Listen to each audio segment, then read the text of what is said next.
Greetings, your cartoonist pal Stan here with another episode of Random Encounters, the show where I use random encounter tables like the kind you find in tabletop role-playing games such as Dungeons & Dragons. And I use them together with an electronic die roller and input from you, the studio audience, to create randomly generated prompts. And I use those prompts to cartoon. I cartoon whatever they are. I draw it. I draw it while you're watching and for your entertainment while we're talking, and I'm throwing out some drawing tips that has become more of a part of the show than I thought it would be at the beginning, but I'm happy to do it. While we do a few of those for the show, and then we call it an evening, we go about our separate ways. So I hope that y'all are doing good today. I'm having a pretty good day. Not lying. Not going to lie. I had a pretty good day today. And not a lot to show for it. But I will show you one of the things I do have to show for it later on. Hang around. After we do the first drawing, I'll show you what came in, what got delivered to, I was going to say came in the mail, but it wasn't the mail. It got delivered to my to the Stanplex where I live just today. I'm very excited. So let's get on with it because we got to finish one drawing before we'll get to that. So here we go. I'm going to come over to my little thing. Oh, I guess I should say, what are you doing down there, Stan? Well, I'm working on my iPad Pro. I'm pulling up some stuff on my iPad Pro, which is what I use while we're doing this drawing. iPad Pro and an Apple Pencil and the app Procreate. None of which sponsor. There are no sponsors for the show, though I'm open to a sponsorship if anyone out there is watching and thinking, hey, I want to get Stan to say my company or event or Kickstarter or whatever. Give me a call. We'll figure something out. Anyway, getting it ready so that I can show to you this week's encounter tables. These are the who's and the what's. We're going to use an electronic die roller to roll a who and roll a what. You ready? I am. Here we go. All right, once, twice, a third time. One. One is our first who. And once, twice, a third time. Four. One and four. Four is our first what. So we can come back to the table here. One is a Naga. And four is a 6 a.m. alarm. All right. So that's what we're going to draw. Come over here to turn off the sketch layer, or the tables, our tables, and come to the sketch layer in round one. I'm going to do my sketching in blue, which I always do. It's throwback to my days using physical media, working in physical media. I've got the pen set to the studio pen I like to use, and we are going to draw a Naga with a 6 a.m. alarm. Naga, for those of you who don't know, is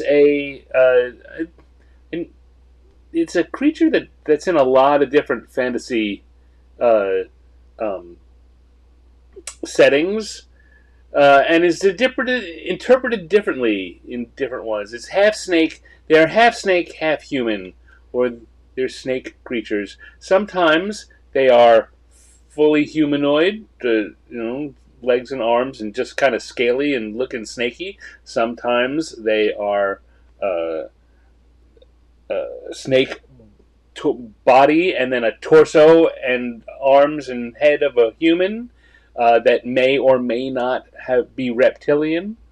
And sometimes it's just a snake body with a human head. In fact, D&D has different, all of those in them, depending on which edition and which variant of the Naga you have. I like to do the middle one I described. So just to zoom in here quickly, I like to have something with a snake body and then kind of think about a centaur, right? Be a torso, but the head will be snake-like. Isn't that fancy? So let's clear that out of there, because I certainly don't want to be beholden to that little sketch. But we've got a 6 a.m. alarm for a Naga. So no one likes getting up early. No, I don't. So let's see. We're going to need a bed. Let's start with a bed. Square that off. We're going to have a bed and a... So I'm not sure what I'm going to do with the headboard, but I'll do something. And next to it is going to be a nightstand where we'll have the alarm clock. I think it's going to be an old-fashioned ringy alarm clock. Now, I load this up a little. That's about as big as I can get that. I want it to be take up a bunch, most of the space on the on the square that I'm drawing on. Michael, don't worry. You're fine. You're not late. I mean, I guess if you wanted to be here at the very start, you're late, but I don't. I'm not counting. All right, so I guess I don't need to draw the whole of the bed. That's a mistake there. I'm going to grab this and zoom it out, because we don't have to see the whole of the bed. We just need to see the part where our Naga is sleeping. Michael, in case you missed it, the prompt we are working from is Naga and 6 a.m. alarm.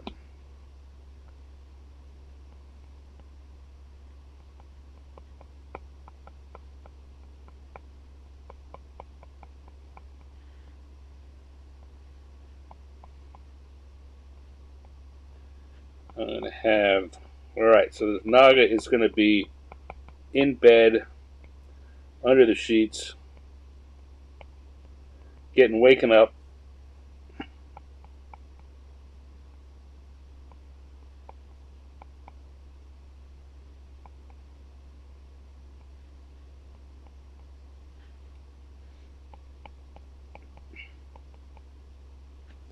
Something like that. Something like that. I can see it.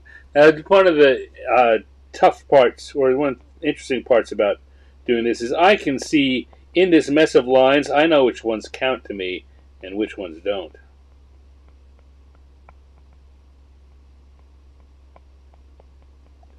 And it's going to be harder for you to see that, but the main thing I want to do is this, his left arm here, I want to get it out of the way, because I want to be able to show for sure that we've got the body going in and under the covers like this. And the snake tail comes out the bottom. But I do still want there to be covers over it. So that means that this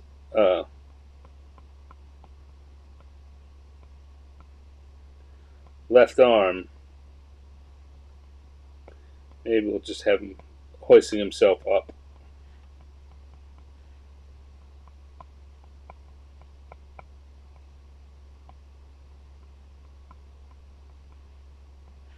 There we go. It's looking alright. Again, I'm pretty sure that that means less to you than it does to me, but I think I've got what I need here to go in and start doing some inking. I like to get a little bit of sketch and then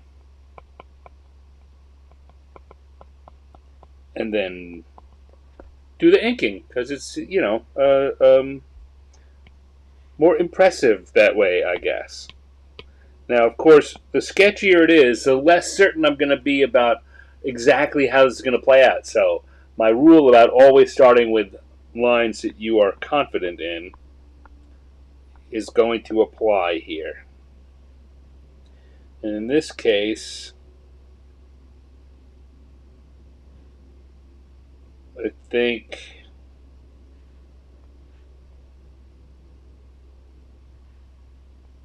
we're going to start with the head. I say this because, and I know I explain this a lot, but it's important because over the course of doing the drawing, if you make mistakes, and I often will, you're going to have to erase some lines, some segments. And if you erase any line you erase, things that have been built on that line may also have to change. So you want to start with things that you're sure about so that you won't have to remove them, and therefore you won't have to remove everything if the things that are built on them don't pan out.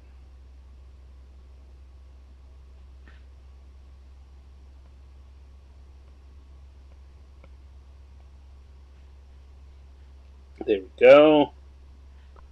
We've got our snake guy. Something about beauty sleep. Yeah, well, Nagas really could use some beauty sleep.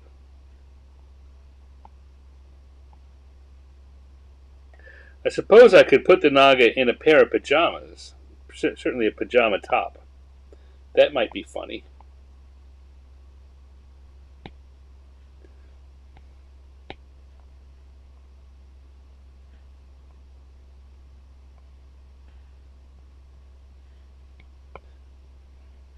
Now there, that edge of his chest had to change if I'm gonna. I'd drawn it so that we got a good contour of his human-like chest, but if we're gonna put him in pajamas, I'm gonna have stripy pajamas because that's what you do. Got to take that out.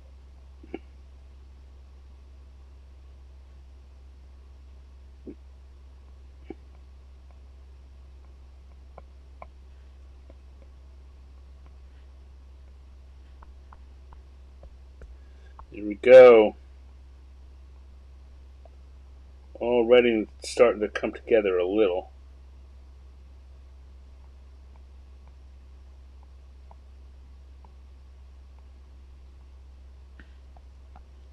Now, what I need here is I want to show the blanket coming up and over. What we've got here is a shape which is going to turn out to be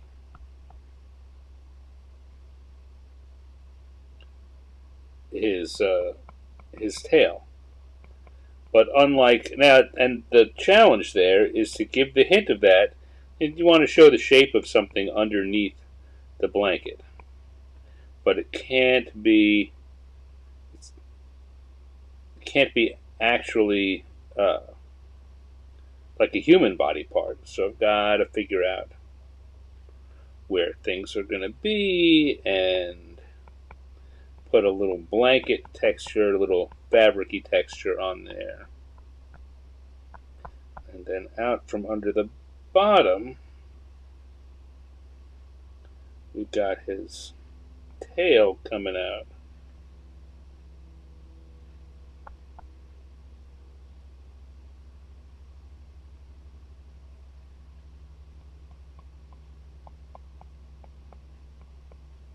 Like so.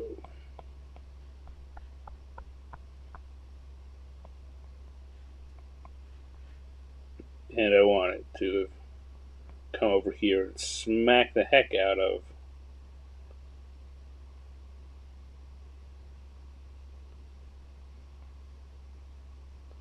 the clock.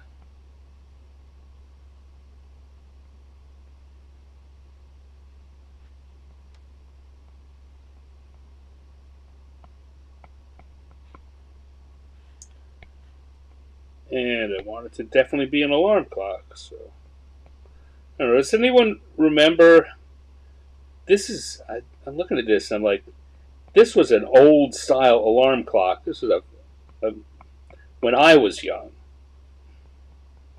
but it's still kind of I'm hoping still recognizable as an alarm clock to modern folk, modern people, to the young kids these days, where they're ticking and talking.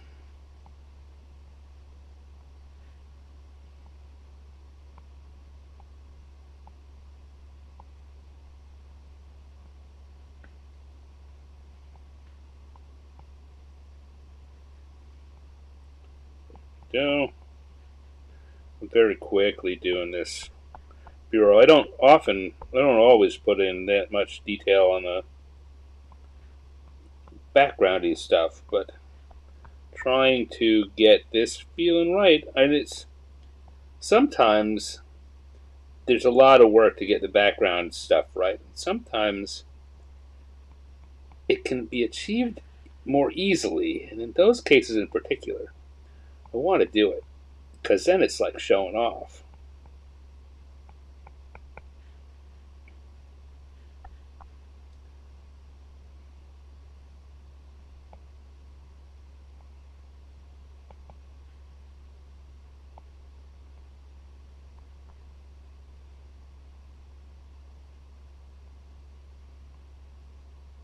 Now, I guess I'm not really going to do anything interesting with the headboard. I was thinking about trying to get some kind of interesting shape worked into the headboard. I did a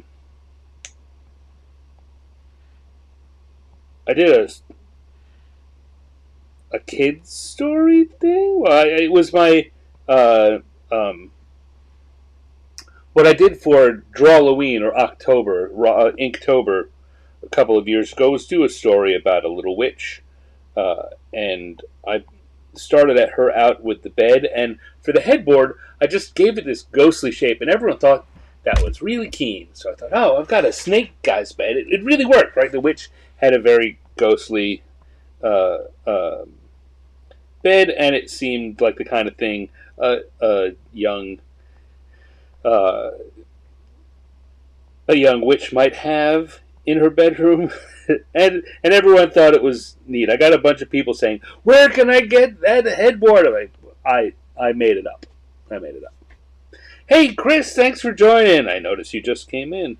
I've got my head down, so I'm not seeing everything that's going on. My mom used one like that in the kitchen. Oh, the clock like that? Yeah, this was stereotypically the kind of alarm clock one would keep by one's bed back, as I say, even before my time. Uh, these were old fashioned by the time even when I was a kid. So, but they're still recognizable. I think in the same way that that the icons on your computer for save are an old floppy disk. Several of the icons are of things that the things they represent physically, literally, aren't used anymore. The floppy disk being maybe the most extreme example. Maybe telephones as like just the headsets. It's another one, though. I mean, that's so far out of date but there are still phones like that, particularly in businesses. They might look like the kind of phone people. I don't know what I don't know what young folks think. Um, but people do still interact with phones that look like the receiver, the big receiver piece that you would hold up to your head, like the kind that's in the icons. But no one uses a floppy disk. All right, I kind of like that. That's not maybe not my favorite drawing line wise that I've done here for the show, but I think that it definitely covers what we're looking for here.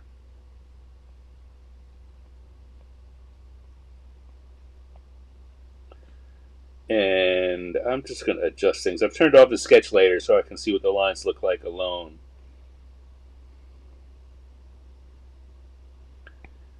And I'm going to adjust some stuff here so the line work works the way I want it to. Strangest thing there is that, yeah. Okay, and then we can go in and add a little color.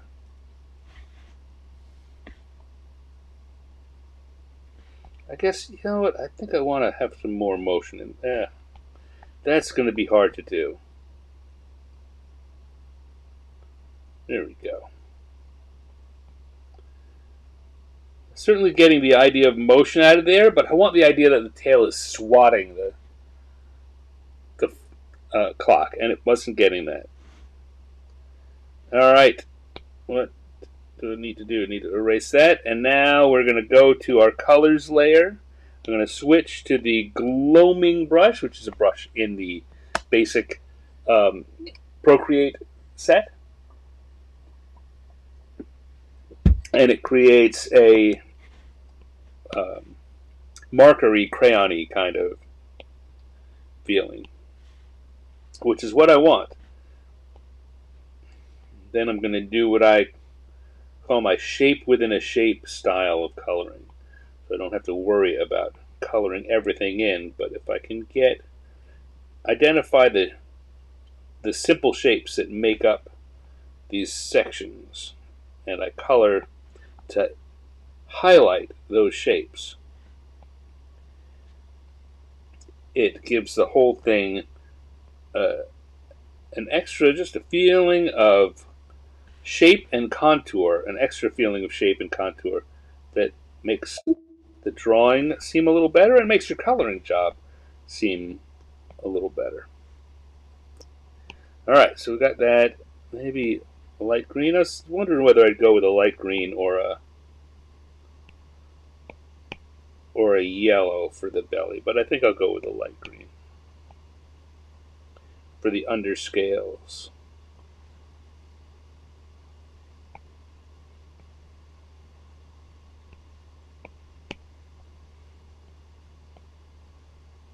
I'm going to use yellow for the eyes, but I want a darker green for the eyelids and these little scales along the underside of the mouth. And a light yellow, as I say, for the eyes, to just give them more of an inhuman look. And what's a good color for pajamas? Purple's always a good color.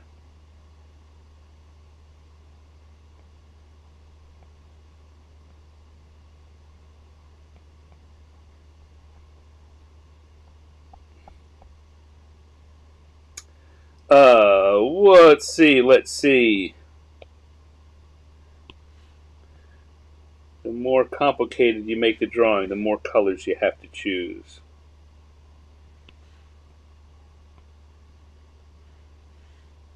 There we go. Now, let's grab a color here for the, I think I'd rather have that be the color I use for the headboard.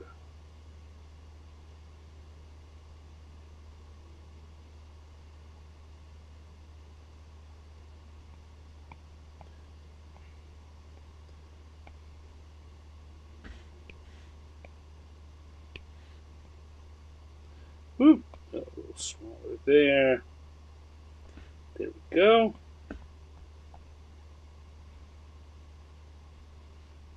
Not sure how happy I am with that, but it's a decision I've made. Then we'll go with a lighter color here for the bedside furniture. You ever start to say a word and you're like, oh, I don't remember the word I was about to say.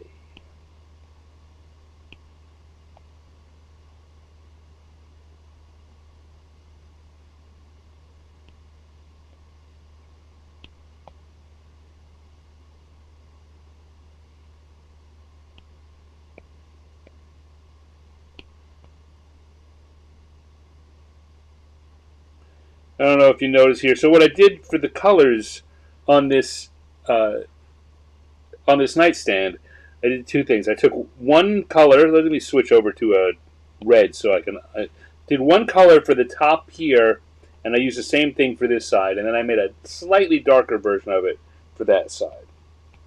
And then for the for the main body of it, I picked what I thought would be a good side dark color. I took a slightly lighter version, a slightly darker version for the little nook inside, and a much lighter version for the drawer.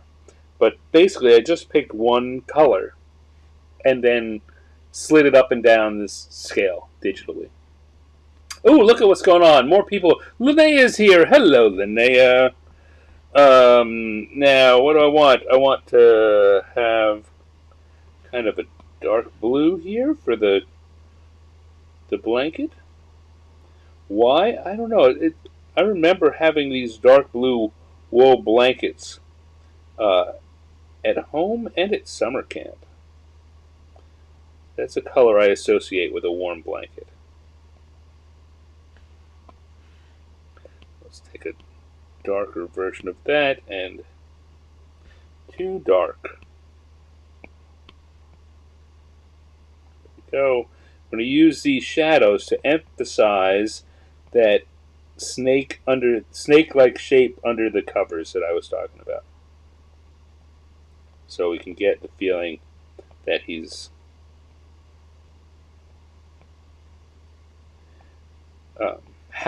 where does that tail come from? Well, it snakes around. That's his whole long body.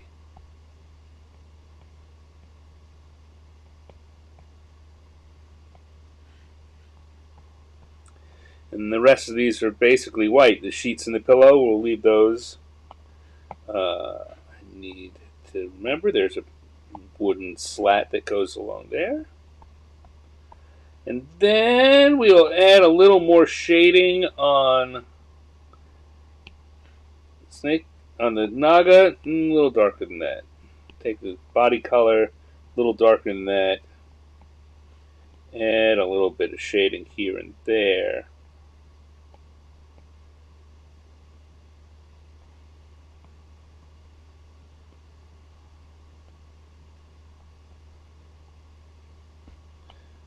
Actually, those eyes are darker, but we want to give the shadowing even darker than that. There we go.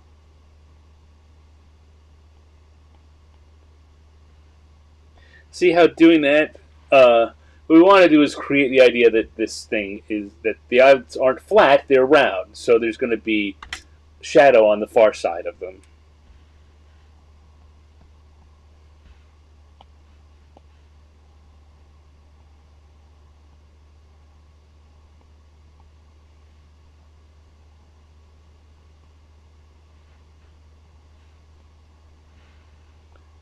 And I think I want to do the same thing. I wasn't going to do the belly color, but I look at the tail and I realize that I do want to.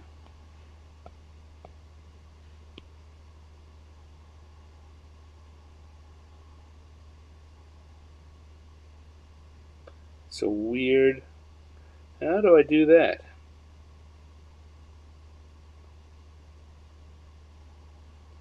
The placement on this color on the wheel is difficult.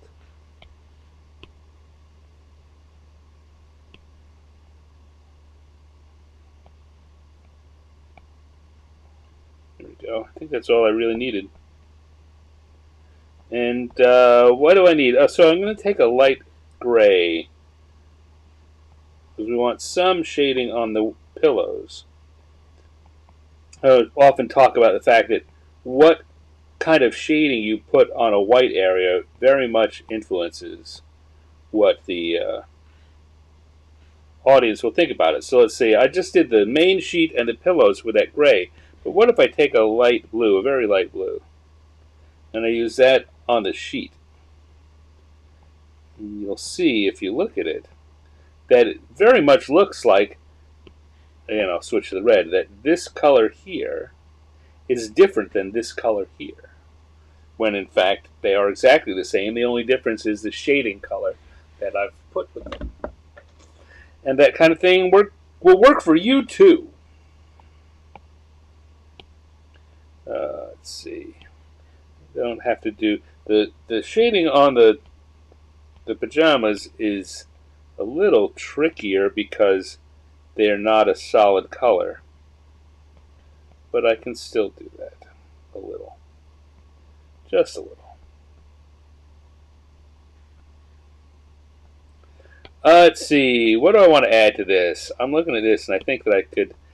Another way to really kind of okay, let me finish my thought. I'm looking at this, and I think I'm still all right. I've gotten the idea that the tail is swinging, but I'm not getting the idea terribly well that it's hitting the clock and doing some damage. So I'm gonna go back to my inking brush, and I'm gonna put in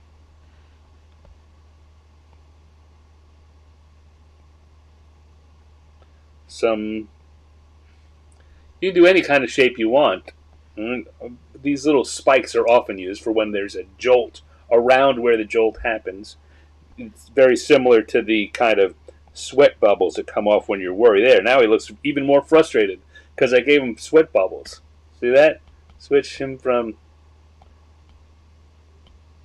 looking like this, looking like that.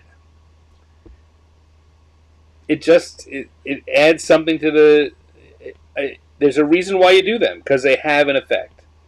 It may seem silly, but your goal with any drawing, go back to the sketch layer, I'm going to add color layer, is that you want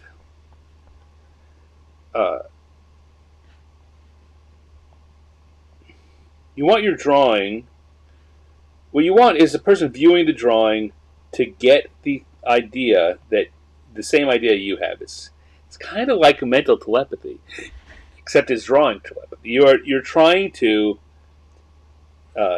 communicate not just what the thing is, but all other kinds of information, depending on the drawing, of course, what you're doing. But if you want to, if I want the feeling that this guy's hitting the clock, I needed to add something else there to really make it work. And I like adding the little frustration bullets off his head too. It increased the idea that the alarm just went off and he's not happy about it. Alright, but there we go. That is our drawing for starting. I'm going to put a little stand here. After I go back to my inking brush, I'm going to put a little stand inside the nightstand. And we have ourselves a Naga with a 6 a.m. alarm. Whoop-boo-boo, whoop-boo-doo-doo-doo. Trying to come up with a new song. So yes, that's how we're starting off our first drawing. Done. So let me take a look here what's going on in the chat. Someone posted they had a floppy disk out and their kids thought it was a 3D printed save icon for fun. Yeah, yeah. I mean, that's why would they know, right? The icon was invented when it had a literal meaning, and now it's become a figurative meaning, and it works well. Everyone understands that's what that icon means, but younger folk don't know and have no reason to know why. Why is that the shape? And yeah, eventually, they say the telephone one is also going to stop being at all prevalent anywhere. Like in your house now, most people don't have landlines. Everyone's using cell phones for everything. So when you think about phone, this might be what you think about. But in business situations, you go to offices or other places, or watching on television still, watching any kind of program, TV show or movie that's more than 10 years old, you still see the hand cradle, the full cradles. People know what that is. But I tell you what, 15, 20 years from now, that's probably not going to be the case. And I bet that the icon for phone is going to remain to be that cradle because it works so well. And everyone knows it means phone. Why is that the shape of a phone? Whoa, kids 50 years, 30, 40 years from now well, someone's going to explain it to them, and they're going to go, no, why would you ever do that? He says, I can relate to this one. Did I roll second shift? Well, it may as well have. By now, you've probably heard me say it already. Rolled Naga with a 6 a.m. wake up. 6 a.m. alarm. What type of creature? It is a Naga. It is my interpretation of a Naga, which I started off by saying has many interpretations. This is the one I've chosen this time. I think that when I did a Naga last time, it maybe was not quite, the upper body was not quite so snake-like. I know I think it was a Naga pizza delivery about 6 or 8 months ago as one of the prompts on here. Michael says, I may have asked before, when did I switch to digital drawing? It's a good question. I don't think you have asked that before. I switched in 2016 or 2017. Probably 2017. When the Apple Pencil came out, and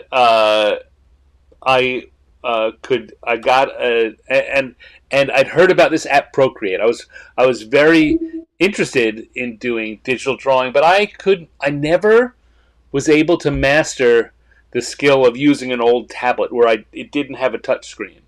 I could have if I put the time in, but I never put the time in, and it was very difficult. I was not catching it naturally. So I'd played around on other people's Cintiq. It's very expensive Wacom. Cintiqs are still around, but they were the first ones. They were very expensive. I thought, oh, someday. And then, or maybe the iPad will get upgraded enough where I could draw on it and it would be worthwhile. But that seemed like a dream. And then all of a sudden it wasn't. And so I wanted to upgrade my iPad anyway. Got an iPad Pro, or I guess the first one I have isn't even a Pro. Not sure. No, it was before the Pro, but it was the high end iPad of the time, and I got that with the idea that I could learn over time. That I was sure that if I had a touch screen, I would be able to figure it out. And I bought it, and it turned out that very weekend that I got it, I had a project. I had an assignment that I had to do, and I thought, all right, well, I've got a long time to do this assignment. I'm going to try to do it using the iPad and see how it goes, and to use that to judge how long is this curve I'm going to have to give myself to learn digital drawing. And it was so natural that I did it and I finished it, and the digital drawing I did there is the one I turned over and the one that got published. So so that's exactly the day I got my iPad with an Apple Pencil is the day I started drawing digitally, and it was so natural that I very quickly stopped doing stopped mostly doing drawing. For a while, I had been drawing physically, scanning it in and coloring and adjusting it digitally. Very quickly after getting that iPro, I stopped drawing physically. And there's still some things I did, and for a while I kept doing that off and on, but more and more very quickly shifted over to being all digital. So that's the answer to that question. Let's see. Funny if this monster was afraid of a child under his bed. That would be a funny different. That could be a prompt another way. If I can figure out how to word that prompt, like that side eye at the clock. Yes, well, the alarm goes off and you blame the clock, even though you're the one that said it. If I haven't seen the videos of teens trying to figure out how to use a rotary phone, I have. I have seen that. It is. It's funny. You know what? I somewhere in my collection of stuff, I have a rotary phone plate. Just the rotary part of a rotary phone. I picked it up at a store that sells odd doodads. It was meant to be a replacement rotor for a phone, but now it's just has nowhere to go, and so they were just selling them. I think I got it for like $10, and it's fun. It's kind of oddly satisfying to just take it out sometimes and just dial. It's, yeah, but yeah, no, I've seen videos of kids being handed a phone. You know what? You know what's funny is that sometimes even old you hand them old phones, like the what they called princess phones, right? Where you got to turn it over, and right, it's still the same, right? You've got to hit the buttons, but they don't realize they have to hit the buttons in far enough, so they beep, and sometimes they can't figure out how to turn it off or turn it on. Very funny, but understandable. I mean, I kind of, on the one hand, feel bad for laughing. It's funny. It is undeniably funny, but it's not those kids' fault, right? It handed me some piece of everyday technology from the 30s, the 1930s, when I was a kid, and I would have been flummoxed by it. The first VCRs were over $4,000. Yeah, I know the first CDs. Talk about not forget about, but VCRs move up to the next level of the technology. CDs. I remember when they came out, and they were $40 or $50 for an album, and there were most things you couldn't get. And I had a friend who was very into classical music and was buying them, and he was paying $50 to $60 for a CD, and how quickly that changed. All right. Whew. Look at all that talking we're doing. You know what? And I was gonna spend this time showing you something. There's no need to punish you because I like to talk. So we're going to pull this off the screen for a second. I'm going to go back to just me because I'm going to show you what I got in it got delivered here today. I think I talked about this last time. I am getting ready to do a crowdfunding project. I think it's going to be Kickstarter. I'm doing it with my friends and business partners at Rogue Genius Games, I think, for a 2025 calendar using the art from my other show, the 50 Years in the Dungeon. And I got it all laid out. I picked it out, did it, and I contacted the printer and ordered prototypes. I'm doing two kinds of calendars. One is a wall calendar, and one is a desk calendar. And I ordered the prototypes, and they came in today. I got the calendar. So here, between the first and second drawings, I will show you the desk calendar. Okay, the desk calendar here is a pack of postcards. That is top one on each one. Is two-sided. Other side here, there's January. And then the next one is February and March. These are so nice, right? You can hear that. They're solid enough. They look super sharp. Now, you know what? I've been doing this for so many years, but there never stops being a real thrill to see your stuff come out in a professionally looking printed product. And all right, so then we got April and May So yeah, so you could put these. That's listed in a desk calendar, but you could certainly hang these on a wall or put them all up on a shape on your wall, make it look like a poster. But we've got June and July. These, of course, are all homages to classic D&D art. It's listed on the bottom who it is. It's an homage to Dark Sun, 1991, original painting by Brahm.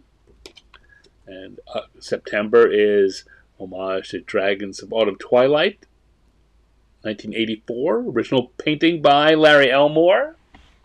So I am super stoked about how these prototypes came out.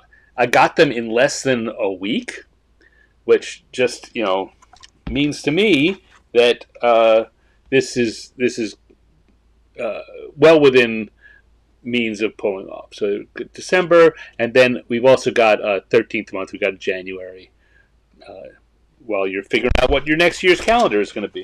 So that, my friends, is what the desk calendar is going to look like. And there's going to be, like I said, crowdfunding campaign. I will tell you about it when it is live, but now you know, and you can anticipate. Anticipate it.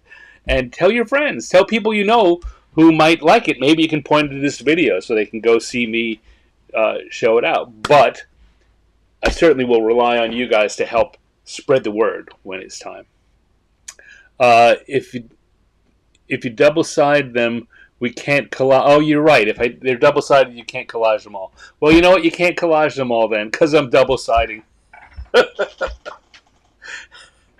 Yes, you're right. Oh, well. Sorry.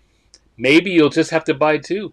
Ooh. Look at me, the greedy capitalist. All right.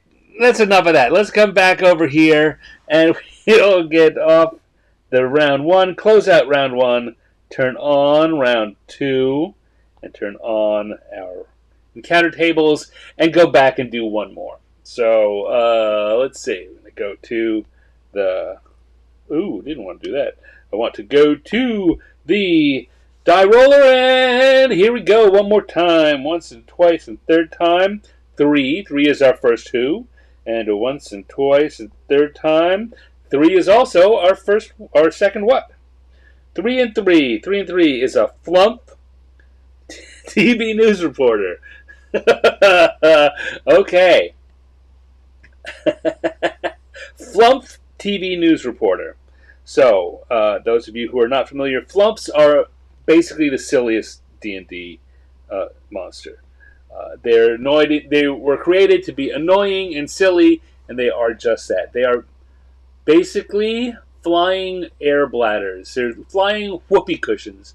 They with eye stalks and tentacles. So again, just for a quick reference, they're basically a bladder that's filled with air. They've got a mouth, often smiling because they're goofy, and they've got eye stalks that don't always look the same way, and they've got tentacles coming off the bottom, and they float. And they make farty little noises. They just filled with air, and they squeeze the air out. They are intended to be goofy and annoying. They may well have been an April Fool's Day monster when they first came out. I don't remember, but I know that they were intended to. That people who take the game very seriously, there are always those of us who will put things in there just to annoy you.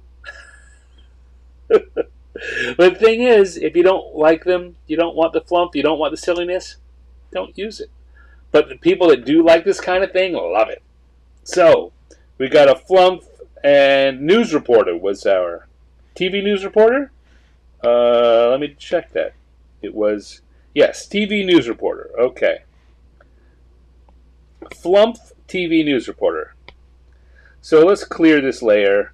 As good as that Flumph is, I can do another one. And we'll zoom in here.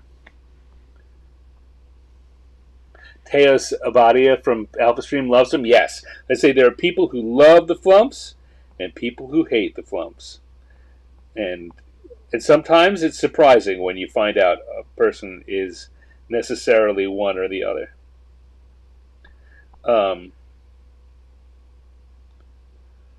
I think what I want to do here, I already want to move this off. So I want to have the Flumph be interviewing someone.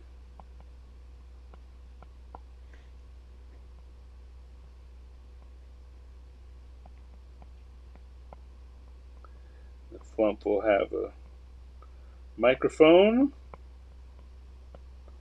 that it's holding.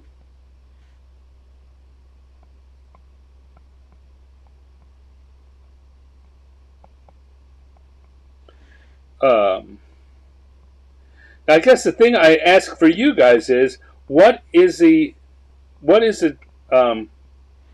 topic of this interview the Flumph is doing?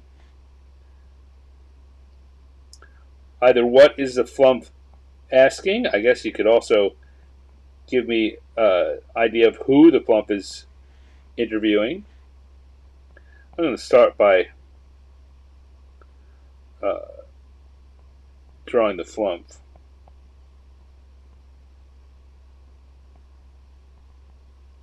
Let me give the Flumph kind of a fedora and a press card in his head, which is another thing, which goes back to the 40s. Wow, it's so far removed from any of our experiences, and yet it's a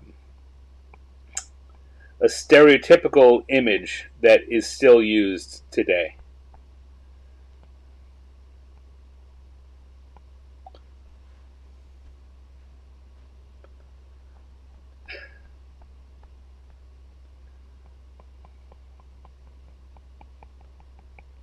So what can you tell me about these strange gaseous odors? I'm thinking things like, so when you say it was a farty sound, what do you mean? All right, keep working on that. Now, I often will say, a good idea is not the time to stop. Good idea is a time to start trying to refine it into a better idea. I'll often tell you that although we come up with some good ideas here, when I'm doing my own stuff, none of these ideas would probably be my finished spot. I'd write them down, I draw them in my sketchbook, and then I come back the next day. I let it percolate for a while.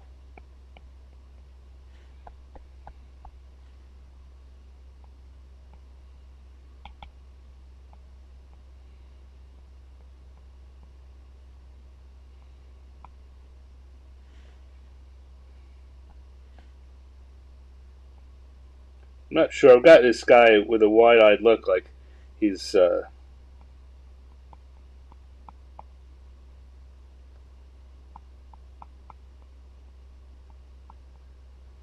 surprised to be talking to the Flumph. I'm gonna make this some kind of warrior, not a super tough looking one, but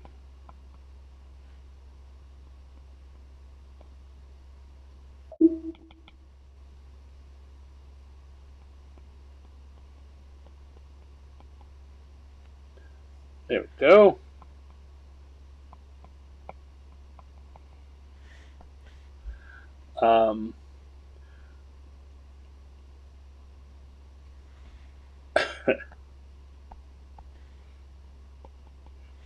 Alright, so let's go to the lines layer and we will add in some lines. We'll start again with the Flumph, since he is the most important part.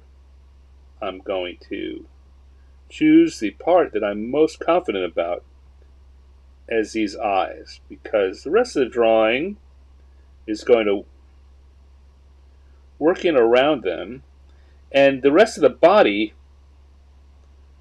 these eye stalks can work with a lot of different changes to how the body looks. So if I get them in there,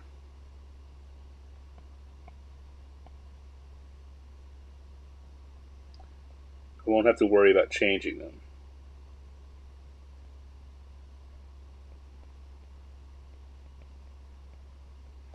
There we go. Press, that's too small. Too small. That's why I had that out that wide. I need to draw it. I want this press to be visible when I zoom out. I want it to be very easily read. Again, you want to make sure you give the audience, you give your viewer the information that's important.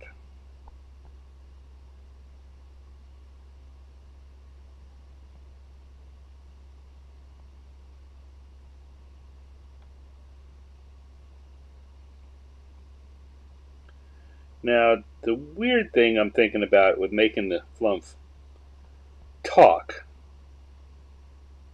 it's like I say, usually Flumphs just make farty noises. And that doesn't look like that's what he's doing here. But I guess you can't be a TV reporter and only make farty noises.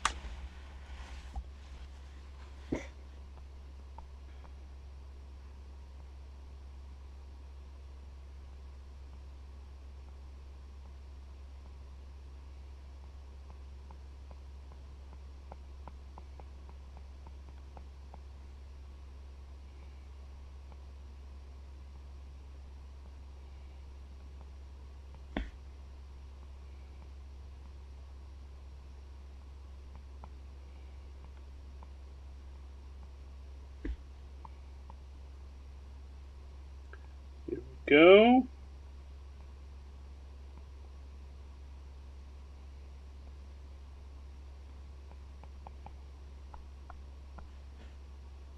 I want to put a line in here so I can create a clear demarcation between the Flumph's top side and bottom side. It doesn't really matter, but it helps, again, give that little extra idea of shape and contour and depth that otherwise are sometimes very difficult to get in simple line drawings, which is what I specialize in. The simpler, the better, one can imagine me saying. So,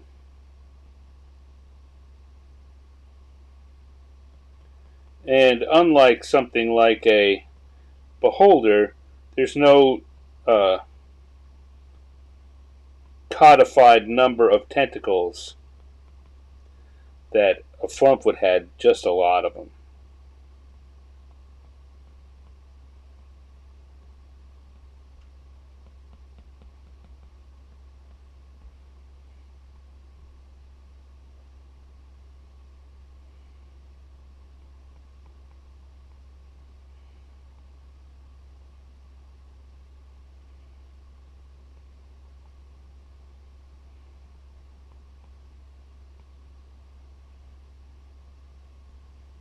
No. Let's undo that. I'm not loving how that line went. I think I want this tentacle to curve back in at the bottom as opposed to going out. See how this one goes out? I think the last one on the end I want to go in.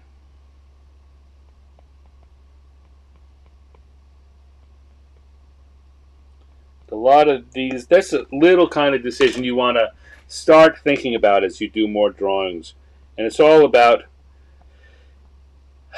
again, guiding your reader's eyes, your viewer's eyes. If this went off out there, you'd at some point, someone's looking at it, you'd have the reader wondering what's going on down there. You want to create the whole thing so it feels like a complete whole. This here, I'm going to get rid of it anyway. So this has to have that feeling of completeness. By putting that curve on last curve coming in, I help guide that. It's not super important, but by adding it in there, It's a bonus. Alright, so now we got our person being interviewed. I'm going to change the shape of his nose on a whim there.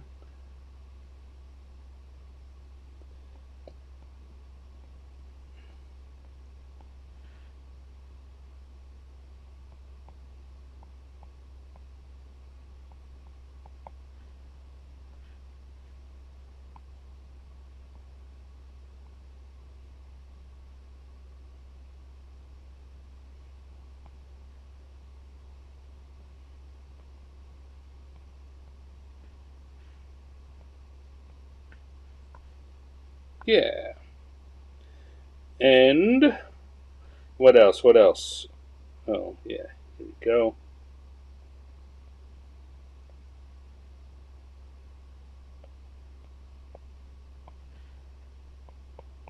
It's got kind of a Roman soldier feeling about him.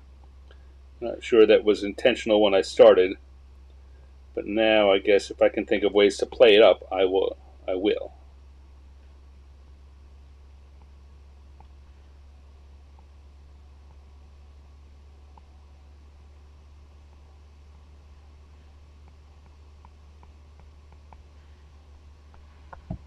I think I got to give him eyebrows. Now again, here's where the cartoony bit comes in. You'll often, actually, I don't know if you've noticed this, you will often see me doing this. I will stick the eyebrows above the hat or the cape or floating off the head like that. Because it's cartoony, it works. Certainly, no one's eyebrows can really float off their head.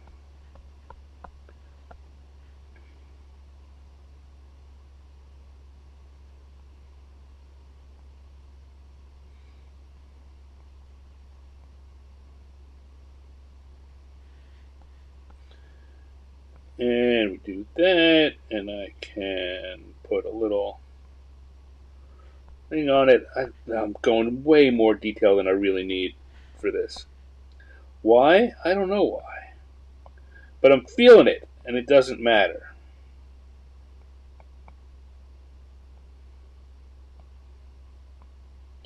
Again, you know what? I often say, in fact, I say just about every episode, that I want to encourage you all to grab some pen and paper or your favorite electronic drawing implement and draw along with me, whether you're drawing the same thing or not. Um, and yeah, one of the things I want to model is that you're having fun, just go with it. I don't know why I'm doing this. I don't have any plan for it. And if along the way I can come up with ways to heighten that Romanesque feeling, like that armor doesn't look very Roman. The helmet looks a little Roman. I don't know. And then I'm going to give him a dragon emblem, kind of a Trogdor maybe emblem there on his chest. He's fighting in the army of the Burninator. There we go. So I'm thinking now to turn the lines off. We've got a pretty good line drawing here. This is working all right. The question, so okay. So talk about you don't want to confuse people. I'll put that back in there.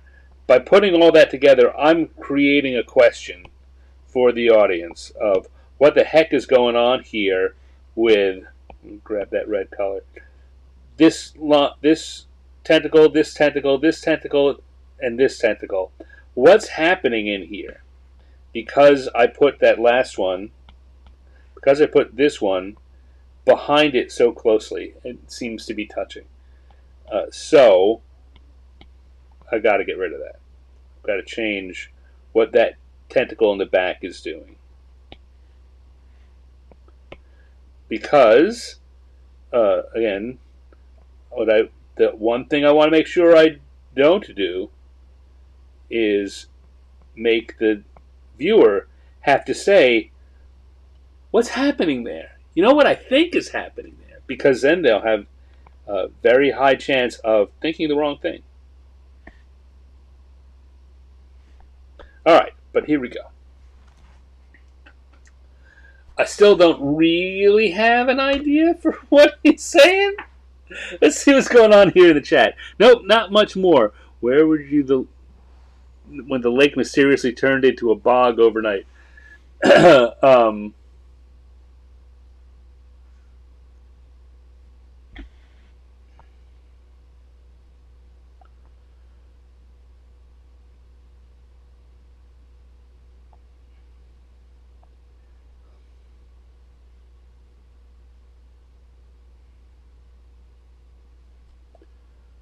I'm thinking. I have half of an idea.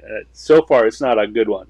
Hey, Ravenlore, you are welcome to join in. We are trying to figure out what might be being said in this drawing of Flumph interviewing a Flumph as a TV news reporter.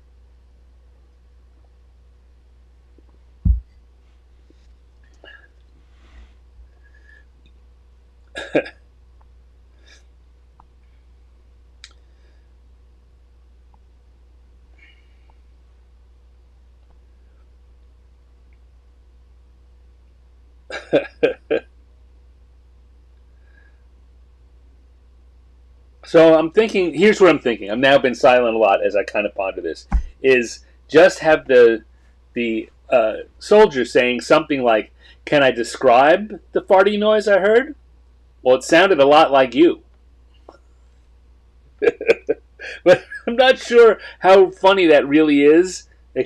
See? Oh, Ravenlore has proved my point. Yeah, it does have a Romany look to it. I didn't intend it that way, but that helmet in particular gives it a Roman-esque feeling.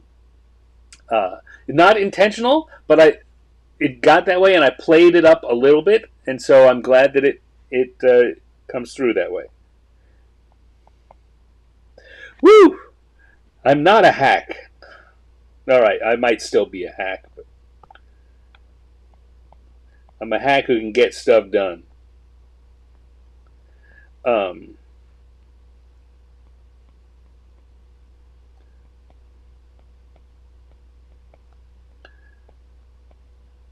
Can I describe?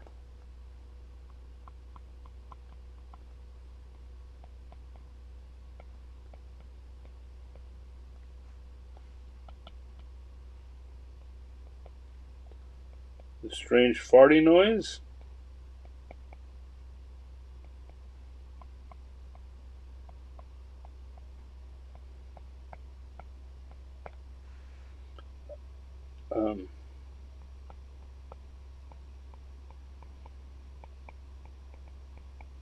It sounded a lot like you.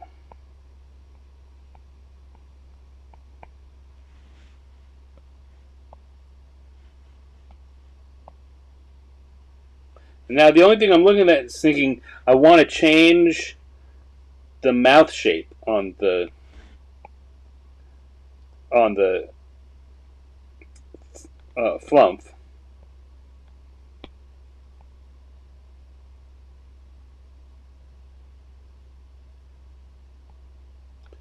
Just open a little like that and have him saying just I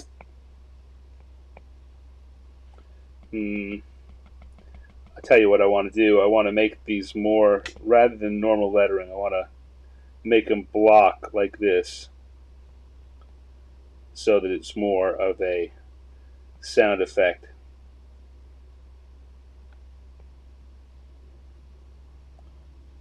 Than a quote.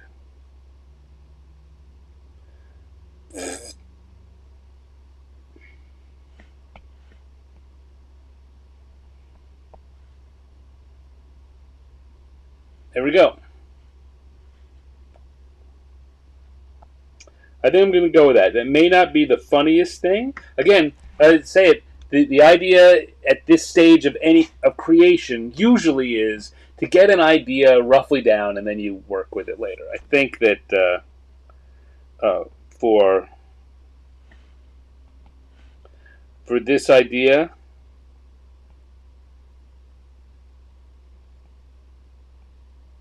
That's what I'm going to go with.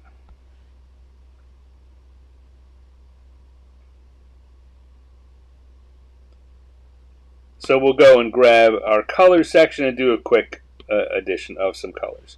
And grab the gloaming brush again. What colors are Flumphs? I think they're just kind of like a flat brown, tannish brown color. Gloaming, gloaming, gloaming, gloaming. Though the Flumph is roaming.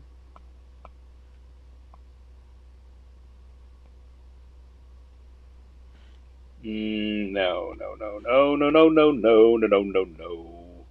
Let's switch that out. Get rid of all that. Okay. Layer a lighter brown.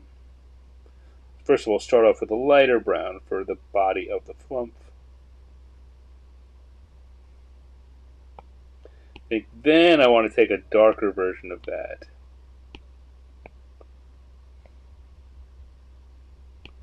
For the eye stalks.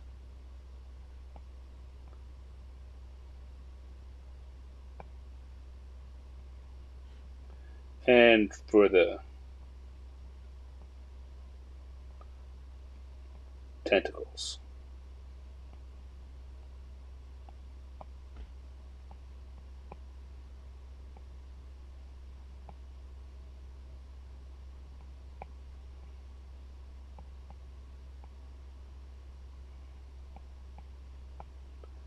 Like so. Then a lighter version for the underbelly.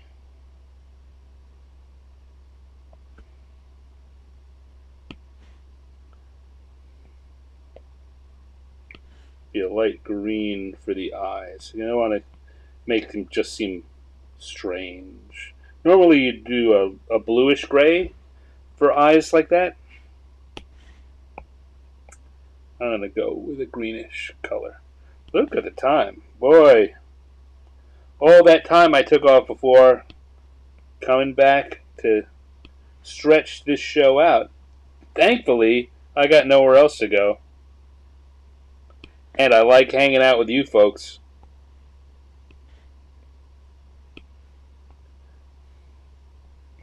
Alright, what color should... Normally I go for a tan for the hat. But I think in this case we will go for a bluish gray.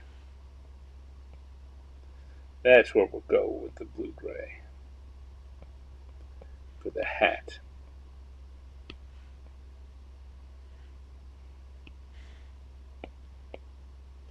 Couple of blue stripes to make the press hat look white. And we can come over quickly and do our not really a Roman centurion. Excuse me. That wasn't a Flumph noise, but it certainly was not the kind of noise I like to make while I'm doing my shows.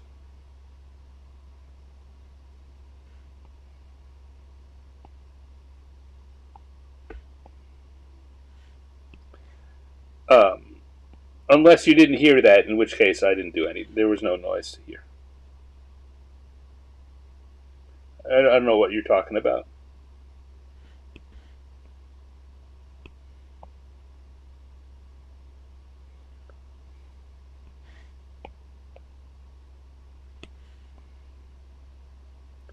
Originally, I was thinking that this fin on top was also going to be a metal piece, but the more I look at it and the more we talk about the possible Roman connection, the more I think it needs to be a have that red frill.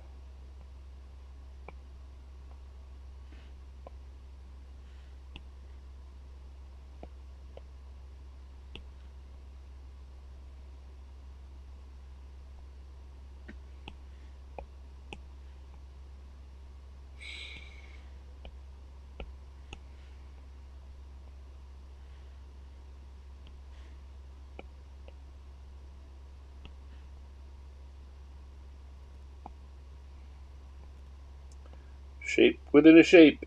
Shape, shape, shape. Shape, shape, shape. Shape your booty. See what I did there.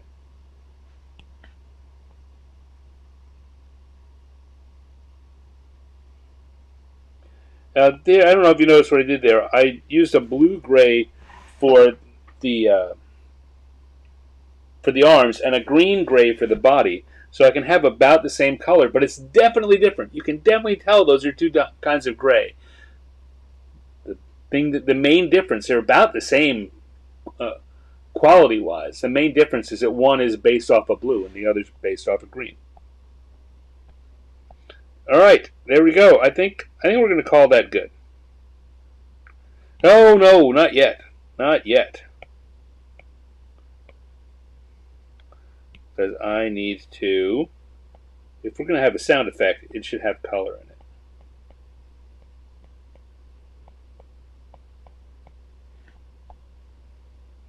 Can I describe the strange farty noise? Well, it sounded a lot like you.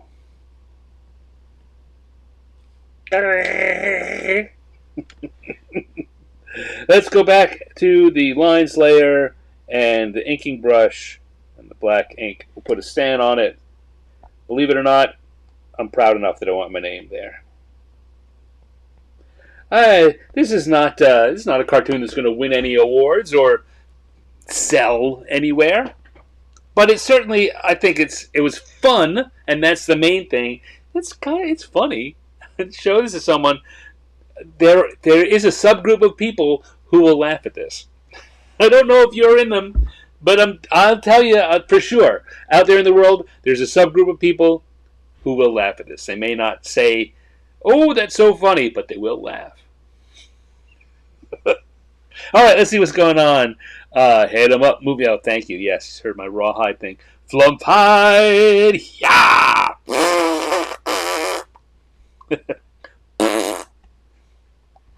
Now that I feel like that should be a little animated short. If only I did animation.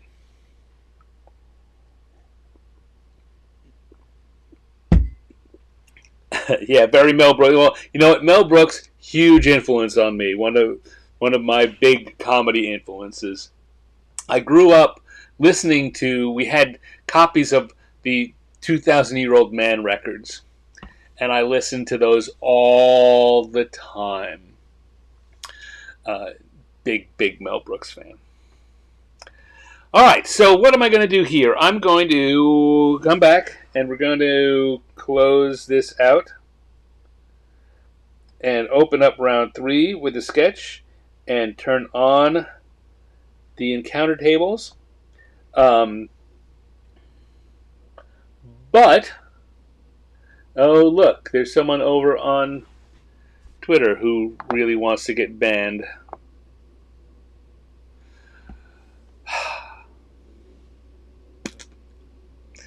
Alright, but before I do that, I'm going to come in here. I promised you, we took some time off between drawing 1 and drawing 2 so I could show you the desk calendar, which I showed you. Now, I'm going to show you the wall calendar, because that came in too. And this is, although I love the way these came out, right? These look very professional, printed. It's, I'll tell you what, it's not that difficult, not that strange to get a postcard printed. That these feel great. I love them. It came out just the way I wanted. But getting something that feels like a book, right? When I did the creatures in competitions, right? Just getting to hold a book that you did. This feels special. And I tell you what, the wall calendar feels that kind of special. Here we go, the wall calendar. And partly is because I went to the trouble of giving it a back cover like it was going to be for sale. This feels like a package, like something you would buy at a stationery store or a bookstore. It could be shrink wrapped and everything. And let's say same thing. We open it up, and here we go. printed, high quality printing, looking good. The texture, it feels good. It feels like what I'd want out of a calendar I bought. Like I say, and I chose. I did the art. I did a layout. I chose all the specifications. I sent it off to the printers. But you know what? They nailed it. I got the professionally drilled wall hanging hole in there. Oh man, I'm so happy with this. So 50 years in the dungeon, 2025 wall calendar. Look at that! Imagine hanging that on your wall in June. Yes, these are cut. I'm so happy with how this turned out. And like I said, these are the prototypes. I just sent them the files and said, just print one, and so I can see. And often you find that prototypes are, if they're not gearing up for the long run, there's often little mistakes that slip in, or it's just harder to get a good prototype. Man, if this is the prototype, I can't imagine what it's going to like to have a box. Oh, October with Strahd. Are these my final art choices? These are the final choices. This is, and I suppose if someone twisted my arm, since it hasn't been printed yet, I could switch any of them. But I took a poll amongst readers, the subscribers to the 50 Years in the Dungeon Substack, and these are the pieces that won their selections, with a couple of added ones that I picked in. There were a few that I personally would have put in there. But after I saw what was selected, I picked a few other pieces to go well with them, to round it out. So we have pictures that cover these are the drawings I've done are between 1974 and 2000, right? So it's not the whole run. It's the only ones I've done so far. So I wanted to get stuff that covered that whole time frame. So, like for example, the Todd Lockwood piece. Not a lot of people voted for it, but I knew that I wanted this, and this was going to be in there. The Todd Lockwood piece, my homage to Todd Lockwood's cover. They're all my drawings. They're all homages to great pieces of D&D art. So yes, Michael, this is 90+% sure these are our final art choices. Makes me happy.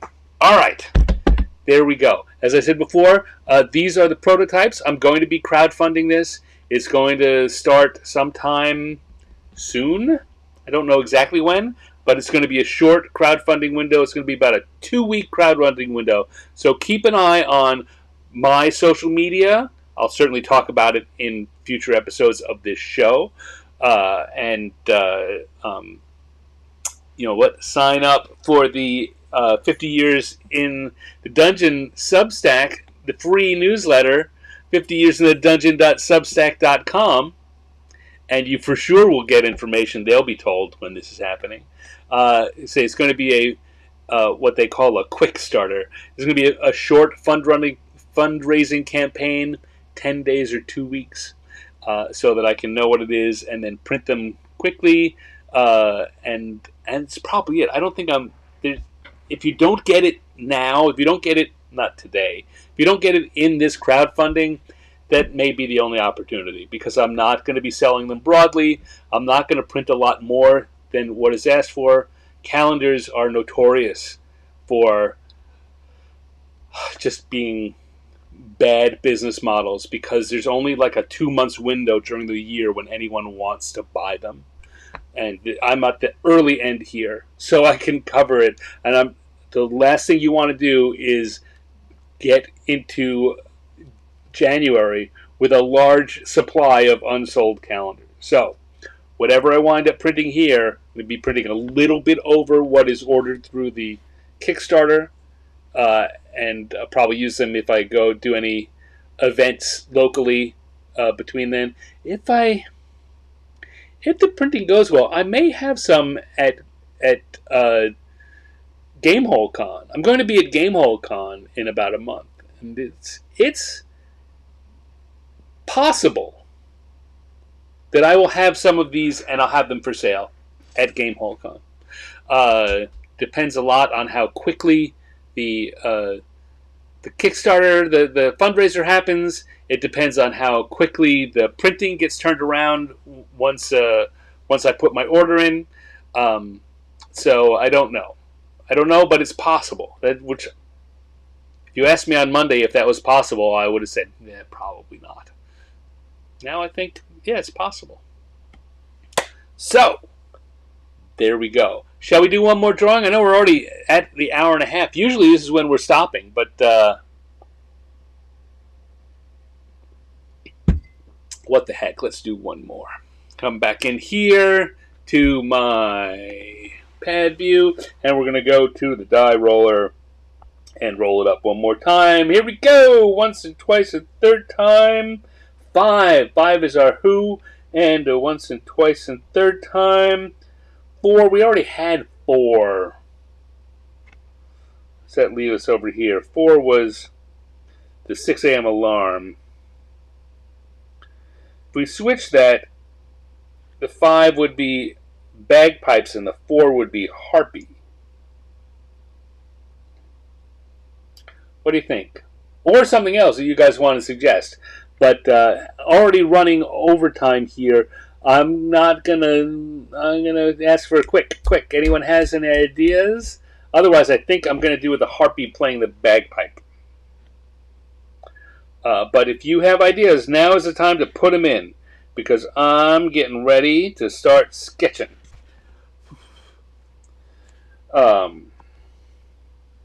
Harpy, of course, is a bird, half woman, half bird, which is just a little weird for that.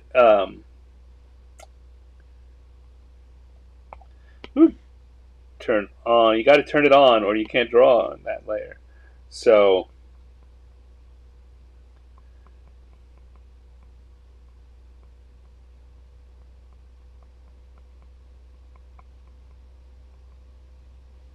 it's giving her a beak. Harpies usually have fully human.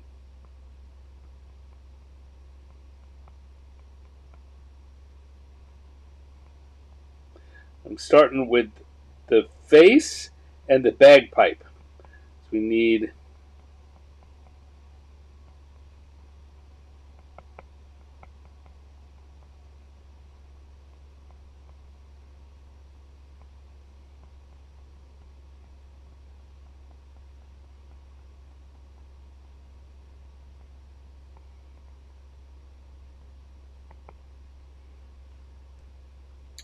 bagpipe is good. Yeah, bagpipe is good.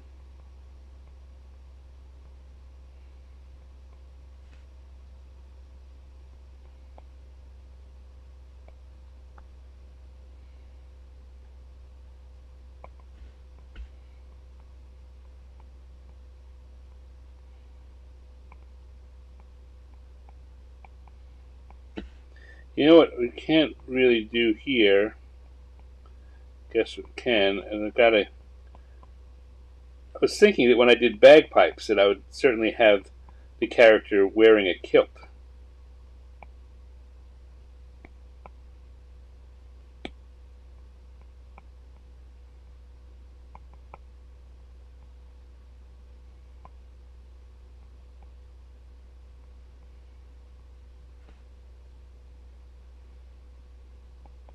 Alright, well,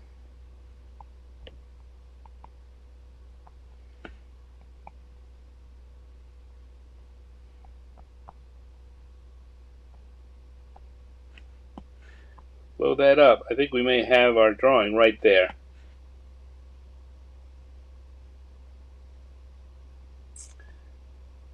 I want to give her a tam.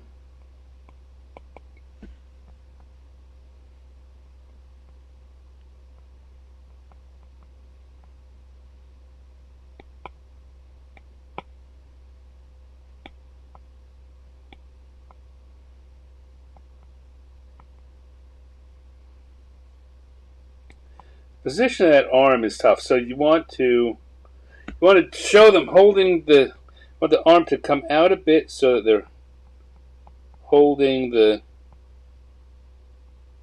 bagpipe away from the body.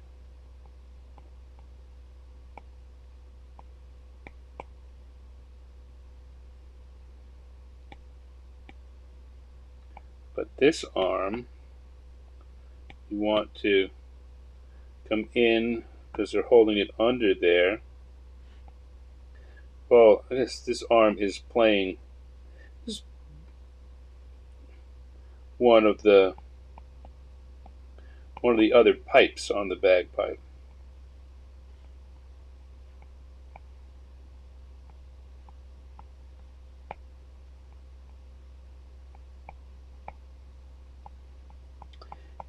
Very often before the show, when I know what I'm going to be drawing or I know what's on the list, I look up things that I might have to draw that I'm not super familiar with. I'm wishing right now that I had looked up what bagpipes actually look like.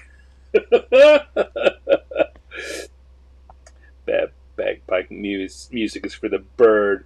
You go to timeout right now, mister. No, you don't. I like that. Good joke. Alright, well, here we go. Let's make it happen. I think I'm going to start with a neck, which is an unusual place to start, but I'm having so much trouble, basically, with the layout here of the physicality of what's going on.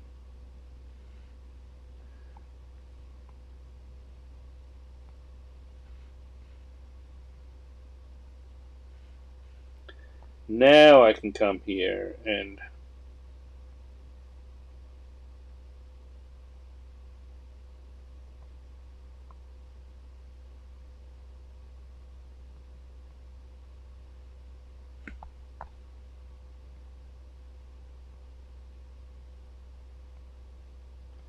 get to the mouth.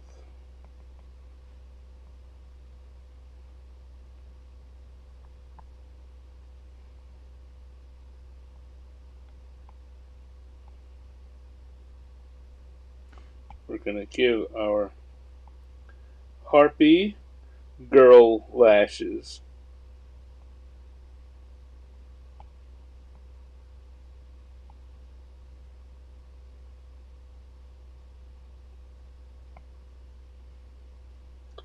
Just to emphasize her girlishness.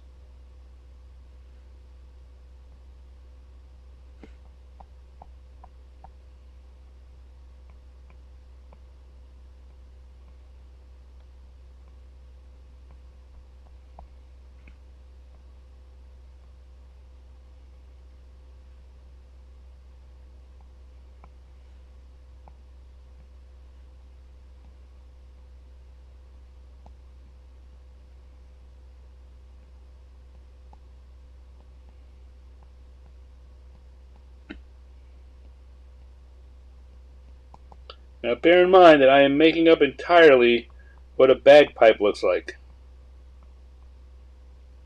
because I did not look it up when I should have.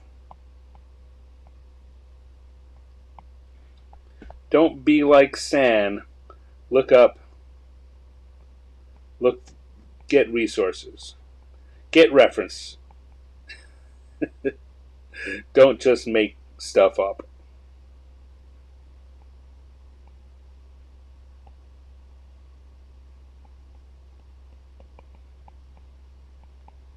Now, hopefully I'm close enough that everyone will get what I mean. But any bagpipe enthusiasts out there, and I know there are quite a few, they will tell me straight away why what I've drawn is wrong. And they'll be right. Again, let's say you want to avoid making your audience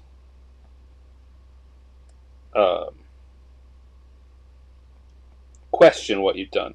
Now, of course, if this is good enough for so that most people who aren't bagpipe enthusiasts look at it and go, okay, sure, bagpipes, I get it. Then it's good enough. It succeeds in what it needs to succeed at. And that will drive bagpipe players crazy. But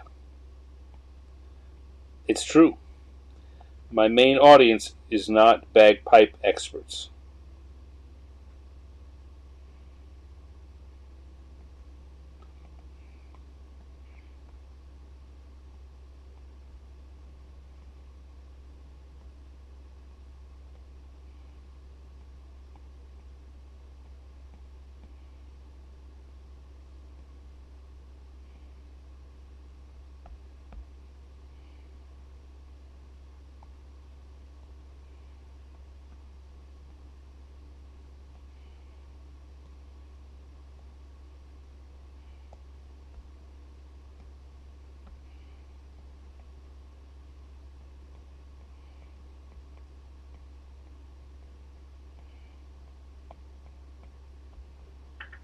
Okay, alright.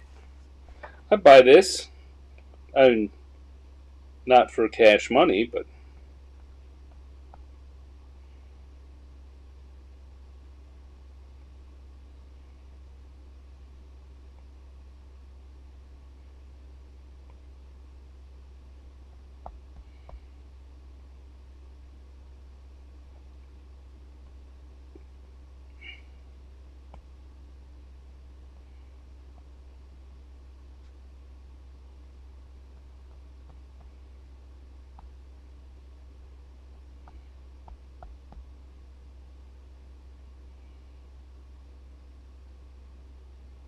giving her kind of turkey feathers. I think she's more like a turkey harpy.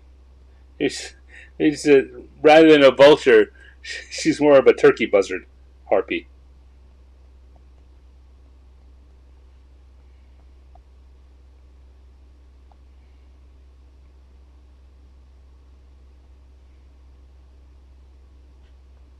Alright, I'm going to turn off the sketch layer because I think this is looking pretty good, but I won't know until I see it without the sketch on. I think the hand here is a little problematic.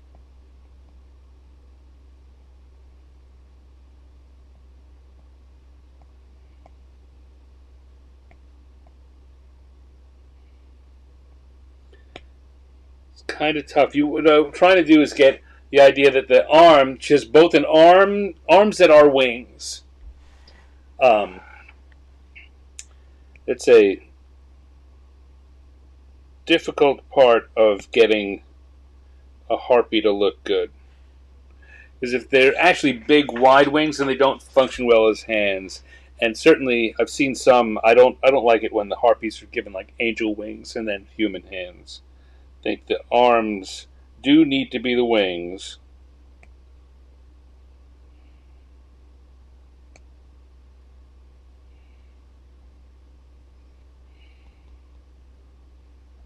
There we go.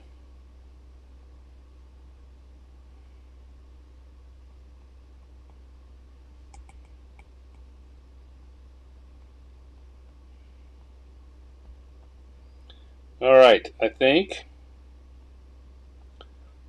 that is. Those are the lines for our harpy.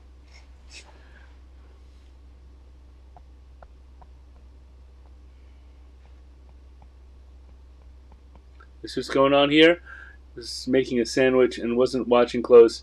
And I thought you said magpie instead of bagpipe. that would be different. A harpy making a magpie. That sounds like something dirty.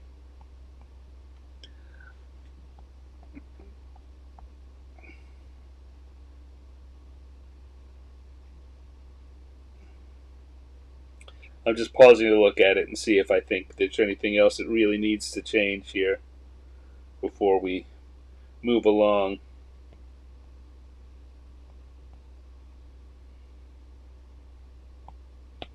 We don't want to have the end of the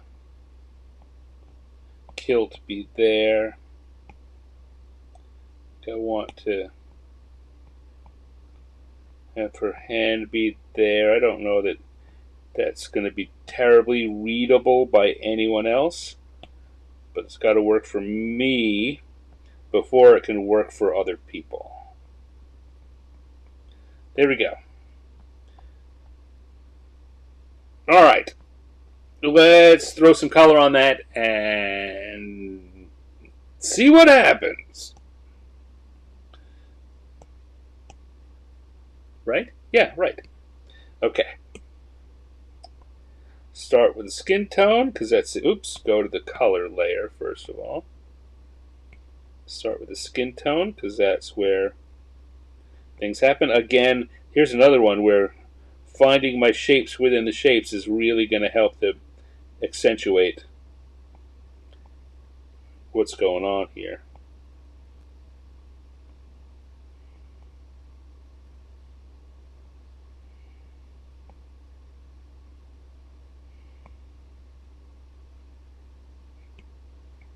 I think we're going to give her some lavender eyeshadow.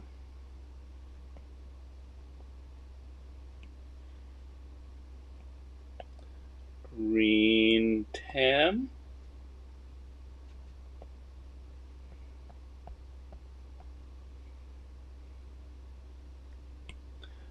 I think I'm going to go down to the kind of like the drawing the lines, doing this coloring, particularly when I'm not sure what I'm going to choose colors-wise, is a good idea to start with things I'm confident in and go from there. Now, I want to get the plaid idea, so I need some red and I need some green. A couple of different colors of green. There we go. Suddenly that feels like plaid. And it's not really,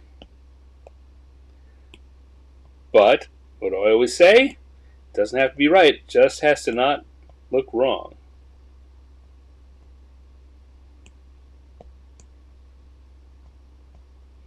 Do that. Suddenly, I mean, it does. It looks plaid. It looks like a kilt.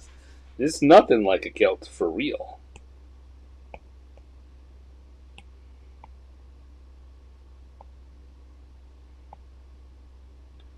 Again, shapes within the shapes. I've created these 3 areas, at least 3 areas of inflation on the bagpipe. If I color within each of those shapes, it accentuates the idea that that it's a bulging bag.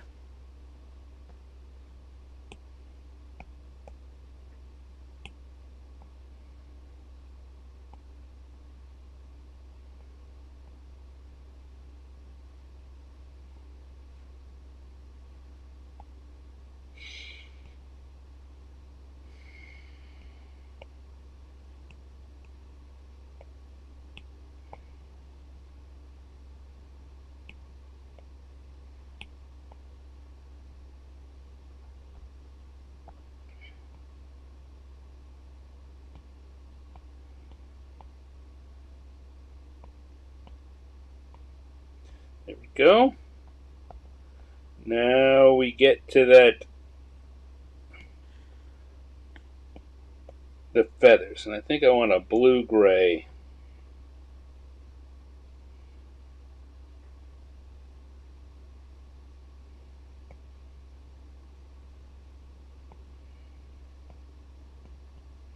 Like that.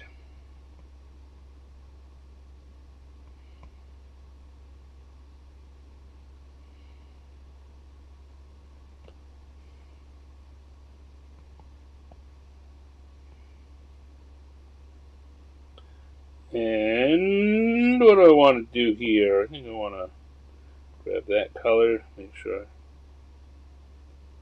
That's not the color I want. There we go.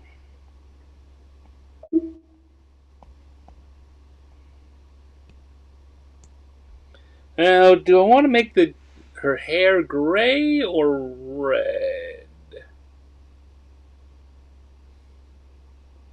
She's looking, just because of the number of lines I put on her face, she's looking old. So I think, actually, I want to go away from making it gray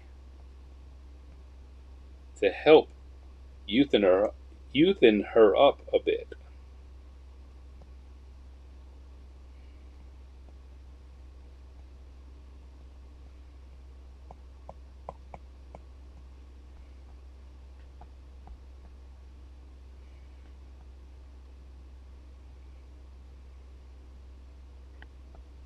Alright.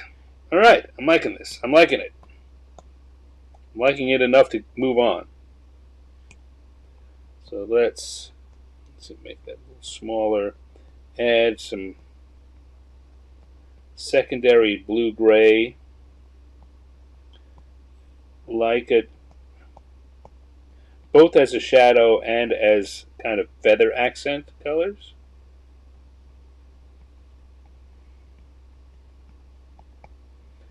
Go. Go to the green tam.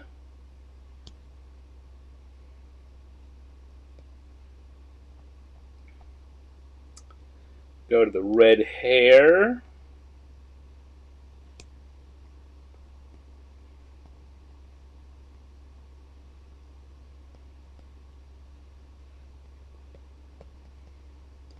Put some accenty, shadowy, shapy bits of color in there.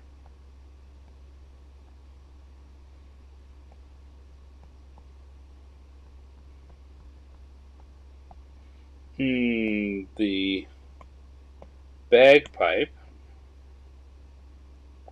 Now here's, while I went to pains to create shapes for the main color for the shadow, I'm not going to worry about that. There's the shadow is going to be over those.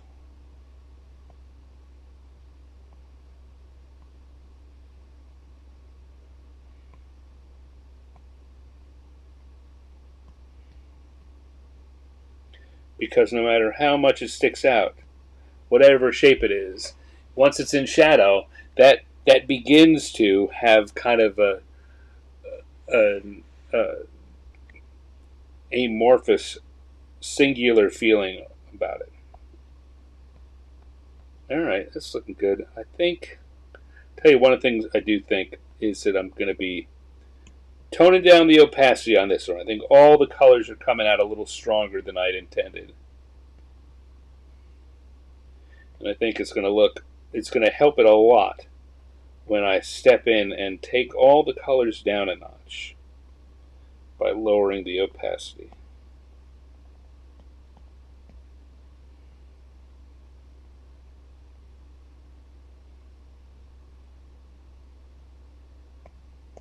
Let's go with our lavender color, kind of like we did on the eyelids in the other drawing, in the Naga drawing. There we go.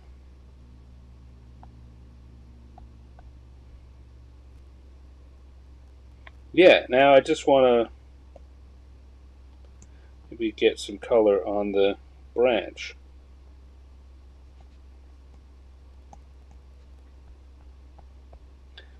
And take that color layer, and I'm going to drop the opacity. Now again, look what I'm saying here, where it's all really strong.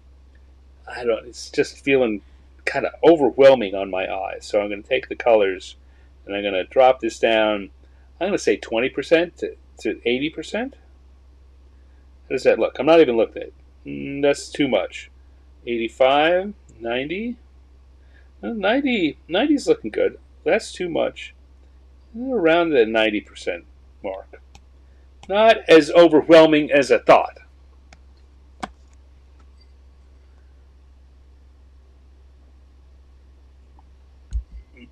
And looking at this, and I think we're done. I'm going to go to my lines layer, back to my inking brush, and we'll put a stand on it. Because we're done. We have ourselves a Harpy playing the bagpipes. I was about to do a terrible Scottish accent, so I won't. I won't even. But there we go. Harpy playing the bagpipe. They're drawing. Way to go. So, this having been, since I've done so much promotion and side talking, we're running run longer than usual. That's okay. Don't worry about that, unless you are. Sorry for making you wait. But here we go. We've had 3 fun little improv cartoons tonight. We had a Harpy playing the bagpipe, and before that we had a Flumph TV reporter, and before that we had a Naga and a 6 a.m. alarm. Turkey playing a turkey. Yeah. All right, and so that's what we did. That's what we did today. Pretty good for a Thursday night. I want to thank Ravenlore and Chris and Michael and Linnea and anyone else who was hanging out while we did this tonight. I appreciate you showing up. I appreciate those of you who decided to chat. And I appreciate those of you who just kind of sat silently and enjoyed it. Because it's all about having fun. Again, please grab yourself some paper. I'm going to go away here for a week. But you have a whole week where you can be doing some drawing for fun. Just take the ideas of the show. I would take 2 random things and just draw them together. Do that in your own life. When you see 2 weird things that don't belong together, try drawing them. Who knows what you'll come up with? Let's see. Michael asks, yes, pretty good for a Thursday night. Who is next week on 50 Years in the Dungeon? Next week, let me see if I got my schedule up here. Next week, I have Sean K. Reynolds is going to be my guest this coming week on 50 Years in the Dungeon. So there you go, Sean Reynolds, who I worked with at Wizards at TSR. And I've known a long time, and he's now at Monty Cook Games. And so I'm sure that he will have a lot of interesting stories for us. That's next Wednesday at 6 p.m. Pacific time. I always says I'm watching him on Cypher. You're watching 2 at once. You are a multimedia magnet. Yes, so I guess I get the crumbs from Cypher Unlimited, which is a very good show too. If you are watching this live, you should check out the Cypher Unlimited folks. On your other free time, once maybe if they're still recording, go check them out now, or check out the show. It's very entertaining. And if you've been watching the Cypher Unlimited folks, I've been a guest on that show in the past, too. I hope that those of you who've been watching the Cypher Unlimited will come on over here and join me for some improv cartooning. Maybe that could be your Thursday plan. Watch one, and then watch the replay of the other. Sounds like a good Thursday to me. So I'm going to come back here, take the drawings off the screen. I said my thank yous, but I'm going to say one more time, thank you everyone who joined me tonight for some improv cartooning. Thank you for looking at my prototypes for the calendars, the 50 Years in the Dungeon calendars. As I say, there's going to be a crowdfunding happening soon. Keep your eyes out. Tell your friends. Come and get the calendars. You gotta hang something on your wall next year. This is a good idea. So thank you very much, everyone. I will see you next week. I was going to say something clever, but it didn't come to me. So I'll just see you next week.